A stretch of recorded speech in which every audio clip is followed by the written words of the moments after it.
Have you ever, like, imagined a piece of music that just never stays the same, you know?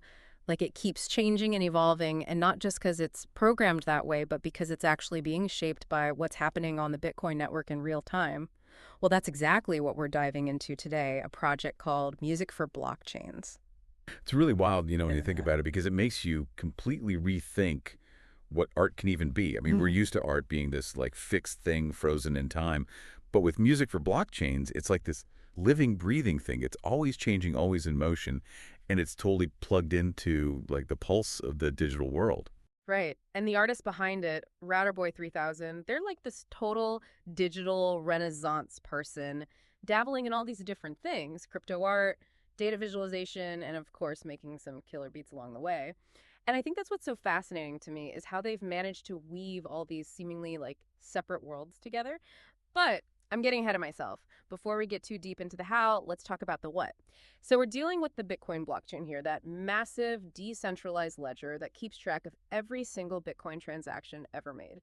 And just like everything else in the digital world, it's constantly growing, right? New blocks of information are always being added. And that's the key to understanding how this whole thing works, right? It's like Radio Boy 3000 has somehow figured out a way to tap into that constant flow of data, that digital heartbeat, and they've turned it into music. It's almost as if the blockchain itself is like composing this music, and the artwork is the symphony that just keeps going and going. Whoa, okay.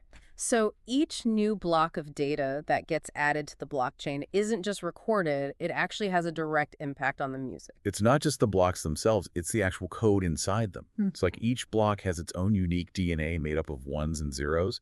And Raider Boy 3000 has created this system where that code, that digital DNA, actually gets transformed into musical instructions. Okay, so it's like turning data into sound, which is kind of mind-blowing when you think about it. So tell me, what parts of the music are actually being affected by the blockchain? Well, you know how music is made up of melody, harmony, and rhythm. All those elements are being shaped by the blockchain's code in this project. It might be which notes are played, or how long they last, or even the silence between them is basically setting the whole sonic landscape. Okay, so I'm starting to get the picture here, but it still sounds insanely complex. And there are multiple pieces within this project too, right? You're right, it's definitely complex, but there's also a really cool kind of elegance to it. Yeah. And yeah, there are actually 64 unique pieces in total. Each one is linked to a specific character used to make a Bitcoin hash. It's like a digital fingerprint for each block.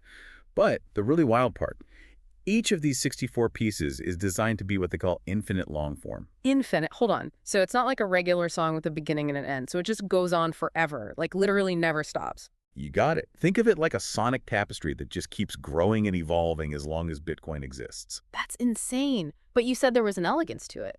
How so? For one thing, the code for music for blockchains actually lives on the Bitcoin blockchain itself. They call it being fully on-chain. So it's not just inspired by the blockchains, like it's become a part of it. Exactly. And because you can only store so much data directly on the blockchain, Raider Boy 3000 had to get super creative with their coding. But that's part of what makes this whole project so fascinating. It's really pushing the limits of art and technology at the same time. No kidding. Now, we've talked about how the structure of the blockchain influences the music, but it doesn't stop there, right? Bitcoin's price, all those crazy ups and downs, they play a role too. And that's what we'll dig into in just a moment. Don't go away. So we've been talking about how music for blockchains is like built on this foundation of code that's woven into the actual Bitcoin blockchain, right? Yeah. But it's not just about the techie structure, is it? It's also about the whole emotional roller coaster, that financial heartbeat. We're talking about the Bitcoin market itself. Totally. It's like Raider Boy 3000 found a way to actually capture that feeling, the vibe of the market, and turn it into something you can hear. It adds this whole other dimension to the art, don't you think? For sure. But okay, how does it actually work? Like, does the music get faster when the price of Bitcoin goes up or louder or what? Give me the Oh. details. It's actually a lot more like subtle than that. It's not about like directly mimicking the price going up and down. It's more about the mood, the overall atmosphere. Imagine listening to this music, and as the price of Bitcoin starts to climb, you hear this subtle shift. Maybe the tone changes a bit or the instrumentation, and it kind of gives you this sense of like optimism, this feeling of excitement. Yeah, so let's less like stock ticker sounds and more like an artistic interpretation of how the market's feeling. Yeah, exactly. And here's the really cool part. It works both ways. When the price of Bitcoin drops, the music might get a little Mm. darker, more subdued. Not necessarily sad, but definitely reflecting that uncertainty, maybe even a bit of anxiety that you feel in the market when things are down. It's wild, almost like the artwork itself is reacting emotionally to the market, like it's mirroring our own hopes and fears about Bitcoin. It makes you wonder, is Raider Boy 3000 like making a statement about the psychology of the crypto market, or is it something totally unconscious, you Well, think? those are definitely questions worth thinking about. And that's what makes music for blockchains so interesting to me. Yeah. It starts all these conversations about art and technology and even like human emotion all mixed into one. But let's not forget about just how technically impressive it is. I mean, Yeah. to be able to translate all of this, the blockchain data, the price changes, all the musical rules into this cohesive piece of art, that's not easy, especially with all the limits of keeping it on chain. It's like what, building a musical ship in a bottle or something? I bet Raider Boy 3000 had to get super creative to actually make this happen. What kind of tech wizardry are we talking about here? Oh man, it's pretty wild when you dig into it. Just looking at the project description, you see all this stuff about custom filters, reverb effects. There's even something called convolution reverb that creates this huge spacious sound. They're using all these tools to generate these evolving soundscapes. And remember, all of this has to be done within the strict rules of the blockchain. It really is like composing a symphony on the head of a pin. You got to hand it to Radar Boy 3000. They've definitely pushed the limits of what's possible with art and technology. But I have to ask, this all sounds incredibly complex, maybe even a little overwhelming. What would you say to someone who's like totally new to this and feeling a little lost? You know, the beauty of it is you don't need to understand all the technical stuff to appreciate it. Just like you don't have to be a musician to enjoy a great piece of music, you don't need to be a blockchain expert to get into this. That's a really good point. It's about the overall feeling, right? The impact it has on you, more than the technical nuts and bolts. 100%. Huh. It's about opening your mind to a different way of experiencing art and technology. Absolutely. And for those who do want to go deeper, well, the rabbit hole goes pretty deep with this one. You can check out the code, look for the musical patterns, and really start to appreciate the complexity of what Radar Boy 3000 has done. But even if you just sit back and listen, you're still engaging with something totally new and unique. It's like we're witnessing the birth of a whole new art form right here in our ears. Mhm. Speaking of new, didn't this project come out back in May of 2023?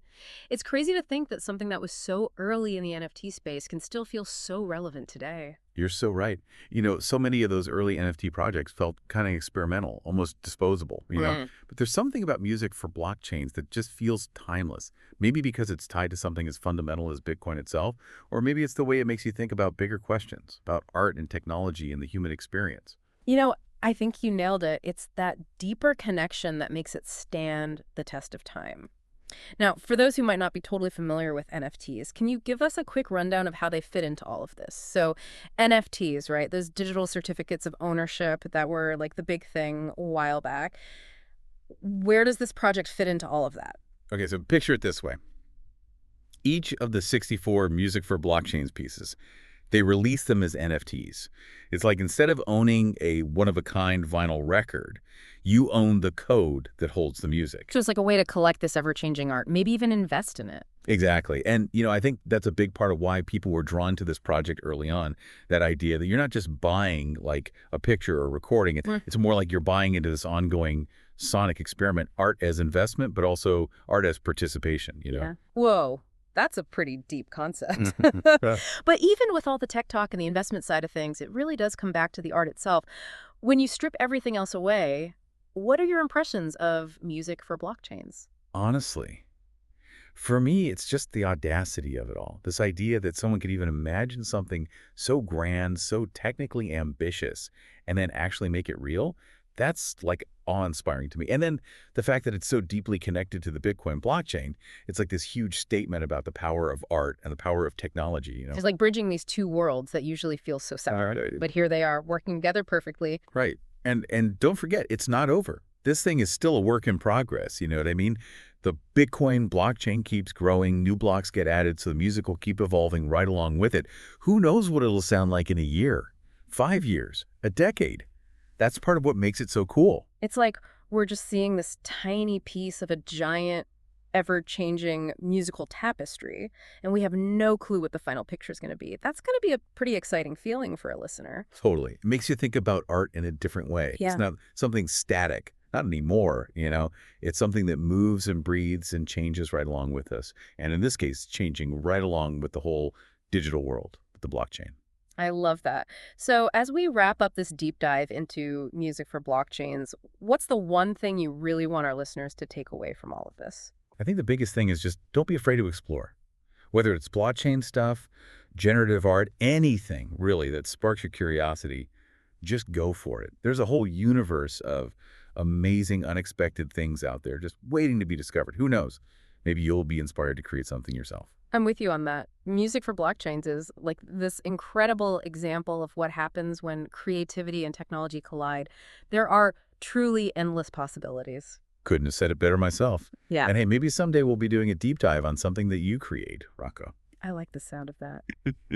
Well, that's all the time we have for today's deep dive, but we want you to go out there and experience music for blockchains for yourselves. Until next time, keep exploring, keep asking those questions, and thanks for joining us on this adventure into the heart of digital art.